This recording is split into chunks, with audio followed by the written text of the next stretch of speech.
Hola, soy Rodrigo Pincheira, periodista, profesor universitario y investigador de Concepción. Yo creo que la Plaza Perú es como una persona, para mí es un organismo vivo, ¿no? que ha ido efectivamente mutando con el tiempo. Para empezar es cuando yo llegué aquí el año 74 era otra Plaza Perú. Yo vivo por aquí cerca hace como 30 años. La Plaza Perú, por ejemplo, tenía bancos, hoy día no los tiene.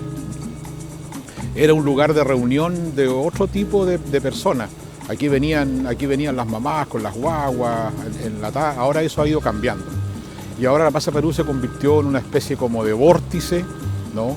En un lugar de encuentro, por supuesto, en un lugar donde se comparte, en un lugar donde empieza todo y termina todo, concretamente las marchas y eso. Se volvió como en una especie de corazón donde late un poco, donde laten las preocupaciones de los penquistas, ¿no? Aquí se hacen las marchas de los de salud, de los trabajadores de la CUT, de los estudiantes, etcétera. Eso es interesante. Y el fin de semana hay una feria de antigüedades, ¿no es cierto? Y aquí siempre, pero es muy bonito esto, a mí me gusta mucho que la plaza es circular. Y eso como que no tiene principio ni fin. Y obviamente está puesto en un sitio, en un campo, en un lugar en que conecta la ciudad, ¿no es cierto?, con distintos lugares, o sea, conecta con el centro, con los tribunales, con la Pinacoteca, con la Universidad de Concepción, con el hospital. Entonces, bueno, es un centro bullente de mucha vida, para bien y para mal.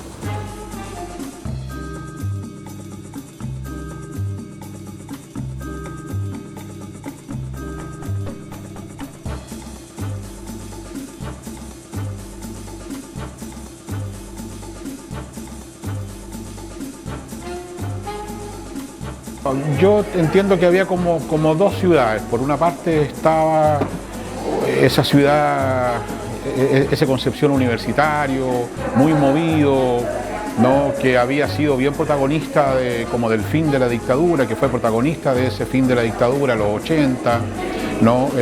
Con una masa de estudiantes muy activos, muy combativos también, con las protestas, etcétera, que habían empezado como 3 años antes.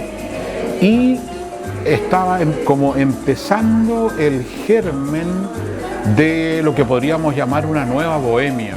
Había estado empezando a instalarse por ahí y después, posteriormente, a comienzos de los 90, ciertos locales que van a recoger toda esa bohemia, toda esa cosa amistosa de encuentro, ¿no? Yo vivía muy cerca de lo que fue el Cariño Malo, por ejemplo, que fue como un epicentro, ¿no es cierto?, de lo que pasó ahí con la movida musical. Yo vivía a la vuelta de ese lugar, así que conocí todo lo que ocurría ahí en el Cariño Malo, que originalmente fue como una salsoteca. O sea, empiezan a filtrarse también a la ciudad algunas prácticas ¿no?, nuevas, ¿no?, diferentes. Luego, en términos musicales, claro, me tocó ver como el final, comienzo, digamos, de los Tres, ¿no? Y de otras bandas, bueno, los Emociones Clandestinas, ya andaban dando vuelta el Melo y todos sus amigos. O sea, era una alegría, digamos, saber lo que estaba sucediendo. Yo venía desde niño con esta cuestión, pero además en la época en que yo estuve aquí, entre el 74 y el 79, yo puedo decir que me formé musicalmente en Concepción, porque empecé como estudiante a ir a los conciertos de la orquesta, por ejemplo, con un bonito de estudiante, ir arriba, al tercer piso. Bueno, empecé a enterarme de la actividad jazzística. En esta ciudad ocurrieron, o sea, Concepción era parte del circuito nacional e internacional de la música y de los espectáculos. Entonces, la sensación mía era que yo volvía a un lugar y la ciudad como que me recogió, la ciudad como que me acogió, no me expulsó. Yo te hablaba de eso como dos concepciones, ¿no? Ese cultural, intelectual, universitaria, o sea, cosmopolita, pero por otro lado también veía que había una ciudad también que es el lado opuesto, digamos, o sea, la luz y la oscuridad. Y yo volví a Concepción, bueno, por el amor un poco, me enamoré de una penquista, y también porque tuve una oferta de trabajo. Me vine a trabajar a una ONG que estaba instalada en la zona del carbón, estaba en Coronel, entonces era Coronel y Lota, ¿no? Entonces, bueno, también tenía ese contraste. Yo iba todos los días a Coronel, a Lota, claro, y con Concepción, entonces, bueno, también había un contraste en ese sentido que me sirvió para tener una visión un poco más completa, más real de lo que sucedía. Y decidí postular a la universidad y me metí a estudiar periodismo a la Universidad San Sebastián. Soy de la primera generación, entré el año 90 a estudiar ahí, estuve 5 años, fue el último matriculado. Y yo era colaborador del diario El Sur, por eso claro, yo era colaborador, escribía ahí en la Gaceta todos los días domingos una página sobre música. Pero cuando estaba en tercer año, el director del diario, Ricardo Jepp, con el jefe de informaciones, vinieron a proponerme que yo ya tuviera, digamos, una relación más permanente con el diario, y empecé a hacer turnos de fin de semana en la página de espectáculos, sábado, domingo, lunes. O sea, mientras yo estaba trabajando el día domingo y tenía un certamen el lunes, mis compañeros estaban estudiando solamente y yo no. Se iba a juntar por primera vez la página de cultura y la página de espectáculos. Iban a ser parte de lo mismo. Y me ofrecieron ser editor de esa sección. Y ahí entonces trabajé, armamos un equipo con Gustavo Sáez, el querido Gustavo Sáez, recordado, querido amigo y tan buen periodista, y doña Inés Benavides, éramos los tres. Después ese equipo fue cambiando en el tiempo, pero como tú también sabes, lo que acabo de decir nosotros hace un rato atrás, es que se estaba levantando una suerte de escena del rock de Concepción, que era parte, digamos, de lo que había ocurrido en los años 80, con bandas legendarias, Cuatro Amigos del Doctor, qué sé yo, ¿no es cierto?, las Emociones Clandestinas, los Tres, en fin, los Santos Dumont, una serie de grupos, había ya un contingente de músicos que estaban. Así que yo me preocupé de eso, en general de toda la cultura, pero le digo un especial énfasis porque un área que me interesaba a mí, ¿no es cierto?, de recoger, visitar, comentar la parte de la música. Que fue el 88, pero yo ya en Puerto Montt había escuchado, yo venía a Concepción, yo me fui pero seguí viniendo regularmente. Entonces, bueno, supe ¿no es cierto?, del disco de las Emociones Clandestinas, etcétera. Y también sabía, ¿no es cierto?, que existía este trío y que estaba teniendo mucha aceptación entre los jóvenes, entre la comunidad penquista. Y además yo tenía ya en aquel entonces una relación, y la he tenido siempre, ahora ya no, pero en algún momento siempre, con el sello Alerce. Claro, por el tipo de música que estaban publicando, fui invitado por ellos a muchas conferencias de prensa en Santiago, lanzamientos de discos, etcétera. Y entonces me mandan así como en exclusiva, todavía no había salido, Viviana Larrea, la hija de Ricardo García, me envió, ¿no es cierto?, como primicia el cassette de los Tres.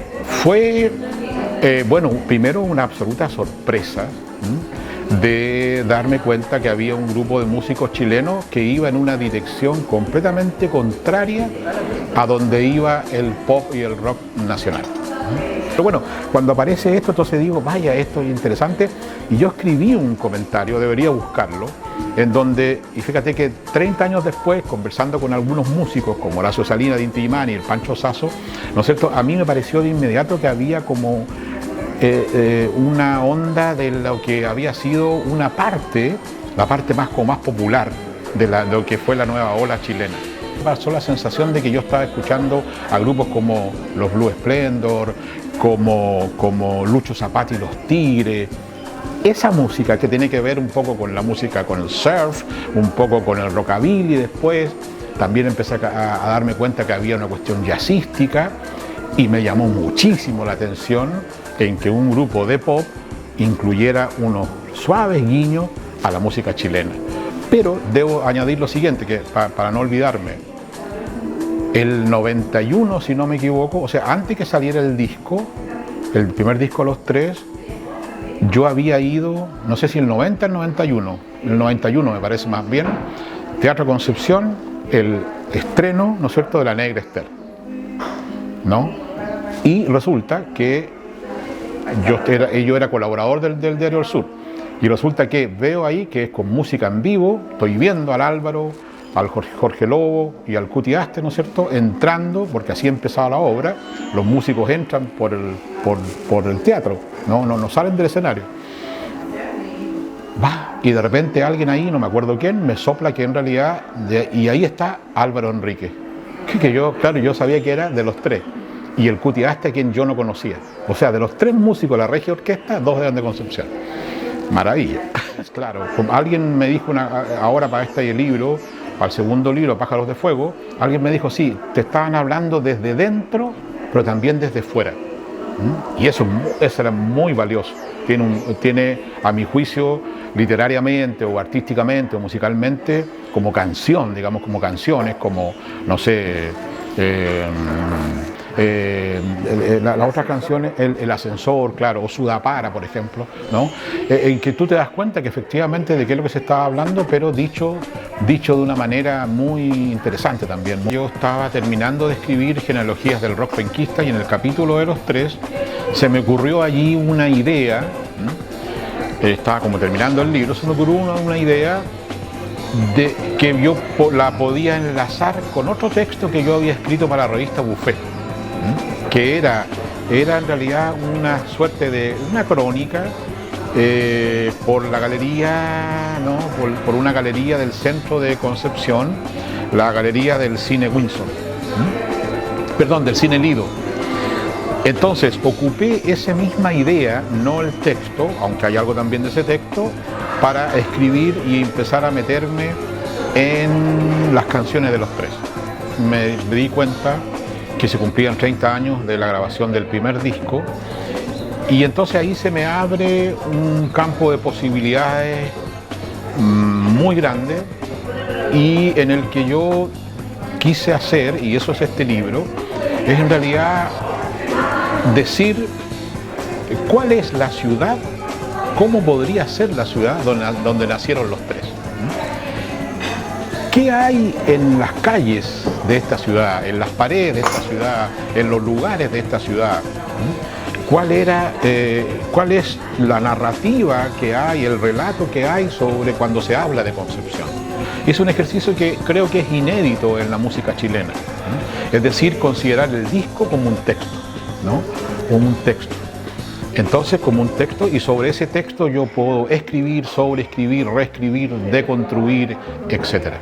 Entonces, tomé las 10 canciones, el cuerpo son las 10 canciones, donde en algunos casos la alusión es directa, ¿no? Amor violento, yo hablo de amores violentos, cuando hablo del ascensor, hablo de la censura, ¿no? Cuando hablo de, qué sé yo, ¿cómo se llama?, del reggae en Jamaica, hablo de la presencia negra en Concepción, hasta los haitianos, o sea, llego hasta allá. Y luego lo que hice yo fue un desorden histórico de tiempos, ¿no? Por eso se usa técnicamente la palabra como una ucronía, es un relato que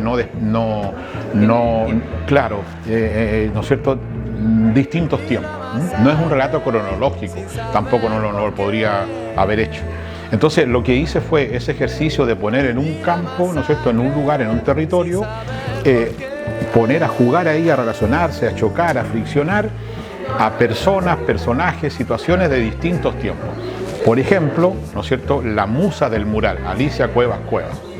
Esa chiquilla, ¿no es cierto?, que en los años 60 fascinó al pintor mexicano González Camarena, ¿no es cierto?, pero además, esa es la anécdota, pero además que lo que ocurre hay una cosa muy potente, porque esa mujer que venía de un lugar hereje, digamos, como un lugar prohibido, se convierte en el símbolo, o en uno de los símbolos de una de las principales obras artísticas de la ciudad. Ella que viene de un mundo marginal, deslegitimado, se legitima al instalarse su cuerpo, además su cuerpo, muy interesante eso. Bueno, luego hablo, por ejemplo, de Allen Ginsberg, ¿no es cierto?, el poeta beat que estuvo aquí justamente en 1960, ¿no?, en la escuela de verano. Reconstruyo lo que pasó ahí, se saben algunas cosas, otras no.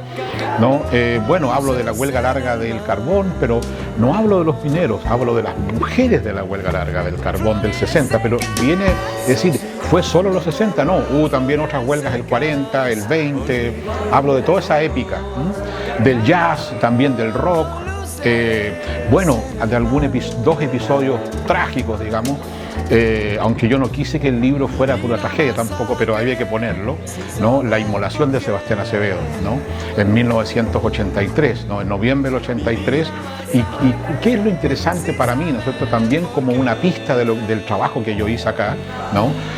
O de la escritura, es decir, en el frente de la catedral, un lugar también legitimado, institucional, se produce este hecho, pero al año siguiente, para usar una palabra muy de moda ahora, ¿no es cierto?, se traza una línea, porque ahí dentro, un año después, es el debut fuera de Santiago de Los Prisioneros, y el debut y despedida, ¿no es cierto?, de Enrique, de Los Ilegales, ¿no?, de Álvaro Enrique, Tita Elín y el Yogi Alvarado. Entonces, esas cosas como que también dialogan un poco. Entonces, finalmente lo que ocurre acá es que la ciudad se vuelve como una protagonista. La ciudad es un personaje también. También hablo del afiche, ¿no es cierto? Ninguna calle llevará tu nombre. ¿Quién lo hizo? ¿Cómo se hizo? ¿Cuántas copias?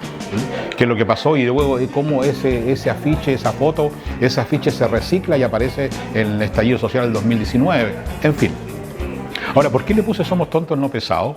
Porque a mí me parece, esa es la primera canción de este disco, me parece que esa es como una declaración de principio.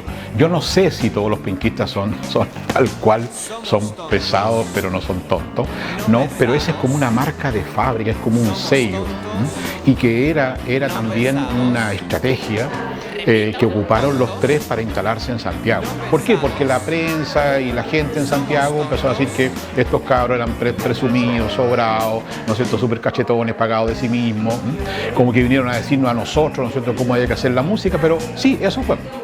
O sea, Álvaro Enríquez decía, yo recuerdo, nosotros somos de Conciqué, digamos, y se hacía espacio, ¿no? Somos tontos no pesados, es como una declaración de principio, es decir, voy a hablar de esta ciudad, de estos habitantes, de estos personajes. Sí, pero también voy a hablar de otros personajes que son anteriores, muy anteriores. O sea, yo llego hasta la conquista, o sea, llego hasta el descubrimiento de Concepción, hasta la fundación de Concepción, cuando Concepción no existía. Y ahí hay una serie de cosas, también hablo de los terremotos, que también es un personaje. Por eso tiene también esta bajada, digamos, este subtítulo, ¿no? Cosas que pasaron en Conce y otros amores incompletos. Entonces quise usar en estos dos libros títulos de las canciones de ese disco. El segundo se llama Pájaro de Fuego, pero esa es la idea, Somos tontos no pesados, un título también provocador, que tiene que ver sin chauvinismo, digamos, yo no creo en eso, pero no, ¿qué es el ser penquista? ¿Qué es el habitar esta ciudad? ¿Cómo se habita esta ciudad? ¿Cómo se vive esta ciudad? ¿Tenemos algunas particularidades que nos diferencian de los coquimbanos, de los puertomontinos o los valdivianos? Sí tenemos ciertas particularidades, y los tres yo creo que se encargaron de decirlo, porque además reconocido por los propios músicos, este es el disco más penquista de los tres. Yo creo, aventurando un poco, que los Pájaros de Fuego lo que traen también en su carga es la idea de pensar que en los 90 se deja de lado el guaso, ese chileno vinculado con esa tradición del guaso de la zona central, y empieza a aparecer el roto chileno, que no le había gustado a la clase dominante desde fines del siglo XIX. Este roto celebratorio, divertido, bueno para hacer chistes, es el choro de la playa. Roto irreverente. Exactamente, irreverente, valiente, como me dijo Panchito Sasso, ¿no es cierto?, da vuelta a la palabra, es el toro, también. Pero ¿cómo está personificado ese roto? En el tío Roberto Parra. Ese es el roto. Y cuando Álvaro conoce al tío Roberto Parra, se produce una fascinación enorme por ese personaje, pero también por ese otro Chile, que es el Chile del mercado, de la vega, de los mataderos, el sapo de las micros. Ese chileno es que después de mucho tiempo, valga la redundancia, tenemos una escena auténticamente femenina. Y eso le da, o sea, bandas que están integradas solo por mujeres, o un cuarteto donde hay 2 hombres y 2 mujeres, ¿no? Y también cantantes, ¿no es cierto?, de la Rocío Peña, ¿no es cierto?, de la Fox, de la Rox, ¿no?, que hace blues, etc. Hay como chicas que están más como vinculadas a la balada, pero en fin, te cuento eso, no que suene como propaganda, porque mi próximo proyecto tiene que ver con rockeras de Concepción, desde Cecilia Pantoja Levi hasta la escena actual.